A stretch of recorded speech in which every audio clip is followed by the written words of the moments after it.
శ్రీమాత్రే నమ. జయ గురు దత్తాత్రేయ నమ.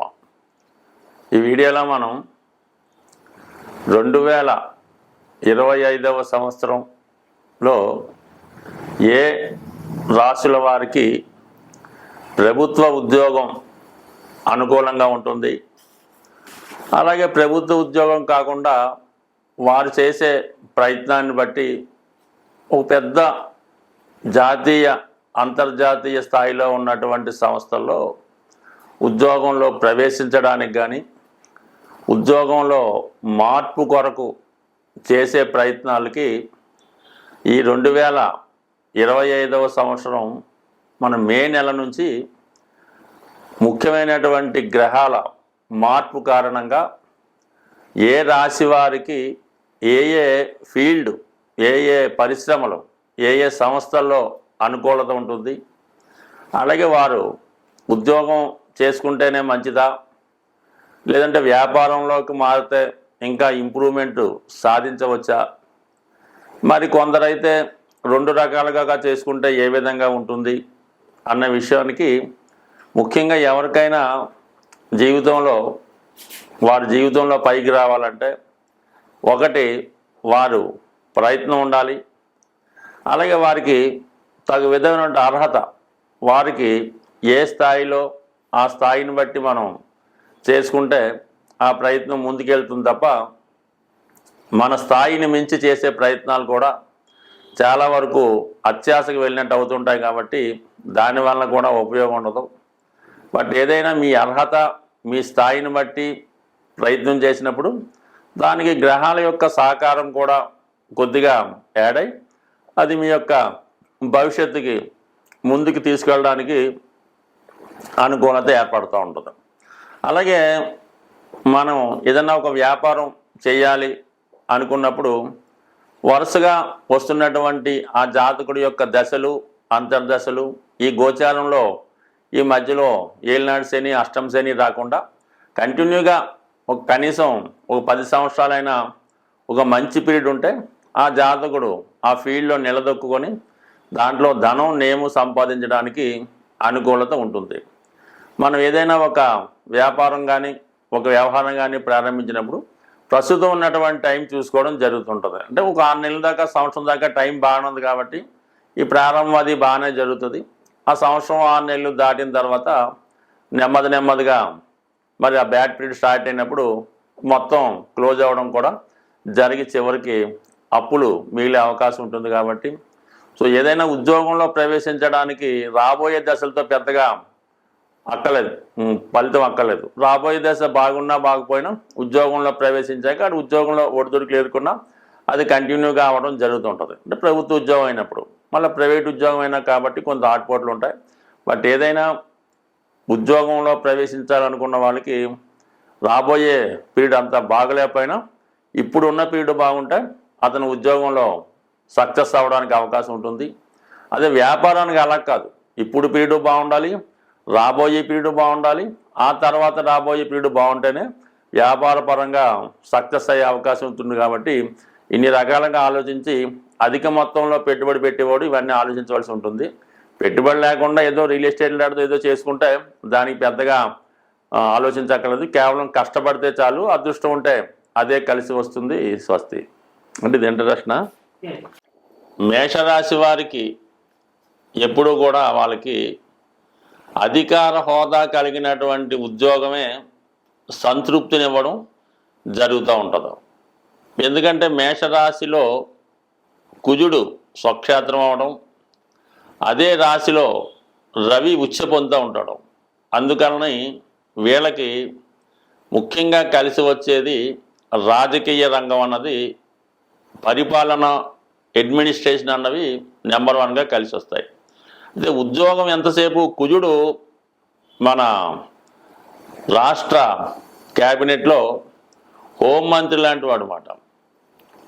ఇది రక్షణ శాఖ, పోలీస్ డిపార్ట్మెంటు క్రమశిక్షణతో కూడుకొని ఒక అధికారుల్ని గౌరవించే విధంగా, ప్రోటోకాల్ పాటించే విధంగా ఉన్నటువంటి రాశి మేషరాశి. అంటే కుజుడు సర్వ సైన్యాధ్యక్షుడు అవటం వల్ల ఇతనికి ఎప్పుడు కూడా క్రమశిక్షణతో కూడుకున్నటువంటి అధికార హోదా కలిగినటువంటి ఉద్యోగాలకి ఇష్టపడడం జరుగుతూ ఉంటుంది. అందువలన యూనిఫారం వేసుకొని ఎవరైతే డ్యూటీ చేస్తారో వాళ్ళకి అనుకూలంగా ఉంటుంది. కాబట్టి ఈ రాష్ట్రంలో ఈ సమయంలో వీరికి ఏదైనా పోలీస్ డిపార్ట్మెంటు, అలాగే నేవీ, అలాగే ఈ మిలిటరీ సంబంధించింది, సైన్యానికి సంబంధించింది, అలాగే అగ్ని సంబంధించిన వృత్తుల్లో అంటే మామూలుగా ఈ మెకానికల్ ఇంజనీరింగ్లో ఈ స్టీల్ ప్లాంటు, లేదంటే ఈ మందుగుండు సామాగ్రి తయారు చేసే మన రాకెట్లు, యుద్ధానికి ఉపయోగపడే రాకెట్లు అవి ఉంటాయి కదా, అటువంటి వాటిలో వీళ్ళకి అనుకూలత ఏర్పడుతుంటుంది. అటు యుద్ధ రంగంలోనూ, అటు రక్షణ శాఖలోనూ, అలాగే సివిల్లో పోలీస్ డిపార్ట్మెంట్లో వీళ్ళకి ఉద్యోగం తొందరగా రావడానికి అవకాశం ఉంటుంది.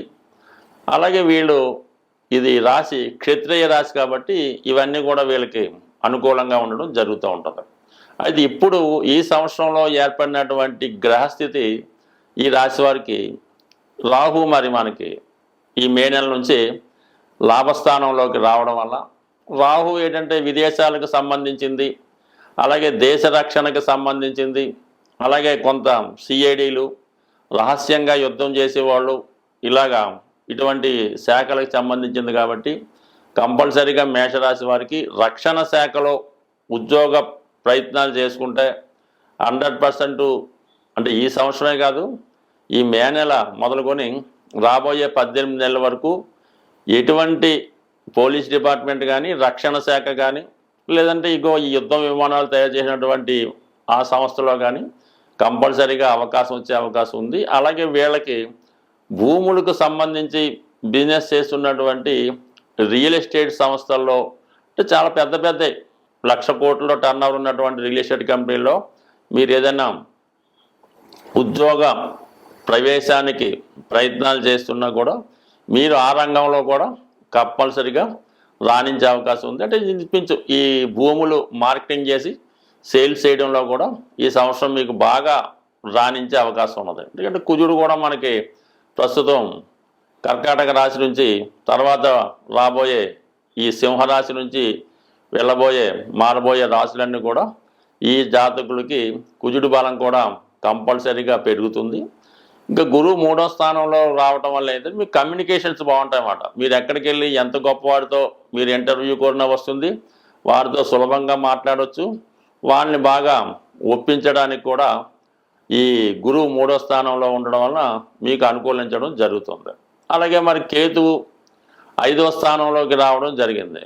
ఇది ఎదట వాళ్ళని మీరు చాలా వరకు మభ్యపెట్టి వారిని కన్ఫ్యూజ్ చేసి మీరు ఏదైతే అనుకుంటారో ఆ పని ఎదట వారితో చేయించే విధంగా కూడా కొంతవరకు ఈ కేతు మీకు ఒక విధమైనటువంటి జ్ఞానాన్ని, పౌరపుణ్యాన్ని ఇవ్వడం జరుగుతుంటుంది. కాబట్టి ఈ సమయంలో కూడా మీరు ఈ మార్కెటింగ్ స్కిల్స్ కూడా కలిగి ఉండడం వల్ల ఈ విధంగా ఈ రిలేషన్స్ సంబంధించింది బాగుంటుంది.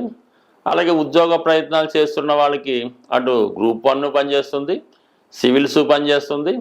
అలాగే మీరు ఏదైనా న్యాయవాది వృత్తిలో ఉంటే మీరు ఏదైనా జడ్జెస్కి, జిల్లా జడ్జిలు అవ్వచ్చు, సుప్రీంకోర్టులో అవ్వచ్చు, హైకోర్టులో అవ్వచ్చు, దానికి కూడా అవకాశం అయితే 100% రావడం జరుగుతుంది.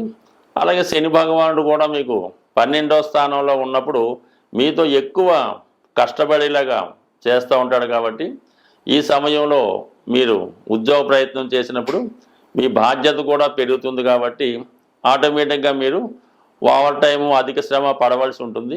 ఈ గ్రహాలన్నీ కూడా మీకు ఈ సమయంలో స్వతంత్ర వృత్తిలో ప్రవేశించడానికి చాలా అనుకూలంగా ఉంది. సో ఏదైనా మీ యొక్క ప్రయత్నం బట్టి ఫలితం ఉంటుంది. స్వస్తి. ప్రస్తుతం వృత్తిపరంగా ఎంత ప్రయత్నం చేసినా సరైనటువంటి వృత్తిలో మనం స్థిరపడలేకపోతున్నాం అనుకున్న వాళ్ళకి వారి యొక్క ప్రస్తుతం జరుగుతున్నటువంటి జన్మ జాతకంలో దశ అంతర్దశను బట్టి ఆధారపడి ఉంటుంది. ఇప్పుడు మనం అనుకున్నది అంటే కేవలం కామన్గా గోచారీత్యా ఉన్నటువంటి ఫలితాలు, తర్వాత సహజంగా ఏ రాశి వారికి ఎప్పుడు ఏది అనుకూలం అనుకున్నాం. అయితే అన్నిటికీ ఒకే పరిహారం అన్నట్టుగా ఈ ఉద్యోగానికి అంటే ఒక క్రమశిక్షణ ఉద్యోగం అంటే సూర్య భగవానుడు ఖచ్చితంగా టైంకి సూర్యోదయం అవుతుంది, సూర్యాస్తం అవుతుంది. ఎంత వర్షం వచ్చినా ఏది వచ్చినా సూర్య భగవానుడు ఆ టైం టు టైం తన పని చేసుకుంటూ వెళ్తూ ఉంటాడు.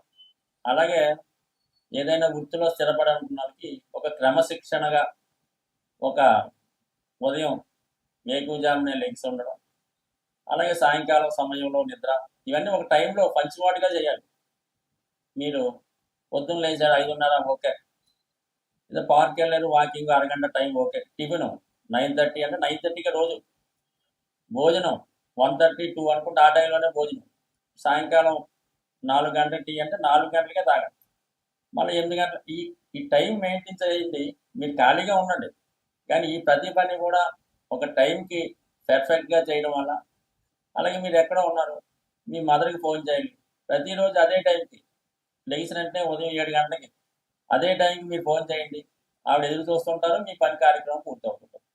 ఈ విధంగా ఒక టైం ప్రకారం సిస్టమేటిక్గా మీరు నిరుద్యోగిగా ఉన్నా ఉద్యోగం ఉన్నా ఈ టైం సెన్స్ పాటించడం వల్ల కంపల్సరీగా మీ యొక్క వృత్తి వ్యాపారాలు ఇంప్రూవ్మెంట్ అవుతూ ఉంటాయి.